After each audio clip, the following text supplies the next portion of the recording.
I believe I was about 2 years old when my parents separated and 3 years old when they divorced.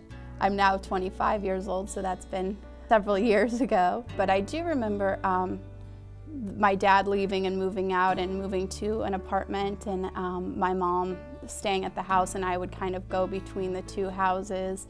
I generally look back at that as a time that it was pretty sad as a child. I was pretty torn. I remember feeling like I always had to leave somewhere, and it's funny now, even as an adult, I sometimes have trouble leaving things. There wasn't that wholeness or that continuity of getting to be a part of one family system. Even when I was 3 or 4, there was a lot of sadness. I took my blankie, I remember, to both places because that was continuity. It was a tough time. I think it was a sad time. I think that I have been incredibly fortunate. The wonderful relationship that my parents have created between the two of them. They've been friends throughout the year, and in fact, I often tell stories to people about what it's like, when I graduated from high school or when I graduated from college or family weekend in college, and I always got to have both families were there. They'd all hang out together the whole weekend. It was something, maybe that you'd see on a TV movie. So I've been very, very fortunate in that respect, and my parents have always been extraordinarily complimentary of each other. In fact, both parents would always articulate to the other parent just how thankful and grateful they were to the other one for having given them this gift of the form of a child, which was me. And I don't know many married couples who say that to each other, but my parents certainly did, and it made me all those years certainly feel celebrated and appreciated and loved and adored, and really made such a difference. I never had to worry about the two of them disagreeing or the two of them getting in a fight at a birthday party. I've never heard one of them say anything negative about the other one.